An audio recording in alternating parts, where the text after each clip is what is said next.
Hello everyone, இன்னைக்கு நம்ம பார்க்க போற ரெசிபி பன்னீர் பட்டர் மசாலா. அதுக்கு தேவையான இன்கிரீடியன்ஸ்லாம் என்னன்னு பார்க்கலாம். இப்போ நான் 1% சாப்பிட்ற அளவுக்கு நான் வந்து பன்னீர் பட்டர் மசாலா கிரேவி பண்ண போகிறேன். அதுக்கு ஒரு மீடியம் சைஸ் ஆனியன் டைஸில் கட் பண்ணிக்கோங்க, ஒரு மீடியம் சைஸ் டொமேட்டோ கட் பண்ணிக்கோங்க, அண்ட் ஒரு 5 to 10 முந்திரி அண்ட் ஃப்ரெஷ் க்ரீம். இப்போது நம்ம முந்திரி, தக்காளி அண்ட் வெங்காயம் இது எல்லாத்தையும் வந்து நம்ம பட்டரில் ஆர் கீ இதில் வதக்க போகிறோம். நல்லா வதக்கிட்டு அப்புறம் நம்ம கிரைண்ட் பண்ண போகிறோம். இப்போ கடாய் நல்லா ஹீட் ஆனதும் ஒரு 2 டேபிள் ஸ்பூன் கீ சேர்த்துக்கோங்க, இல்லை பட்டர், அன்சால்டட் பட்டர் சேர்த்துக்கோங்க. இப்போ onion, tomato and cashew nut இதெல்லாம் சேர்த்து நல்லா ஷாலோ ஃப்ரை பண்ணிக்கலாம். தேவையான அளவு சால்ட் போட்டுக்கோங்க. கேஷ்யூ நட் சேர்த்துக்கோங்க. ஹீட்டை சிம் ஃப்ளேமில் வச்சுட்டு ஒரு லிட் போட்டு க்ளோஸ் பண்ணி வச்சுருங்க, அது நல்லா வேகும்.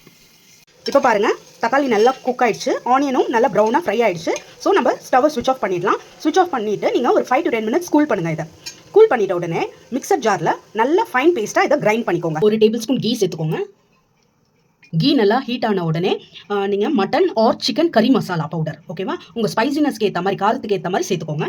இப்போது நான் மட்டன் கிரேவி மசாலா வந்து 1 டேபிள் ஸ்பூன் சேர்த்துக்கிறேன். Kashmiri red chilli powder 1 table spoon. இப்போது இதை நல்லா மிக்ஸ் பண்ணிக்கிட்டு கிரைண்ட் பண்ண பேஸ்ட்டை இதில் சேர்த்துக்கோங்க.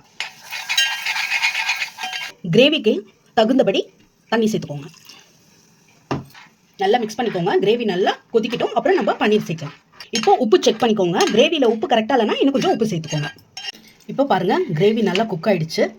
ஆல்ரெடி நம்ம டொமேட்டோ, ஆனியன் எல்லாத்தையும் சாட்டே பண்ணிவிட்டு கிரைண்ட் பண்ணதால் இது குக் ஆகிறதுக்கு, இந்த மசாலா குக் ஆகிறதுக்கு ரொம்ப நேரம் எடுக்காது. ஜஸ்ட் 5 to 10 minutes தான். ஸோ இப்போ கிரேவி நல்லா குக் ஆகிடுச்சு. நான் இப்போ கட் பண்ண பன்னீர் க்யூப்ஸை சேர்க்க போகிறேன்.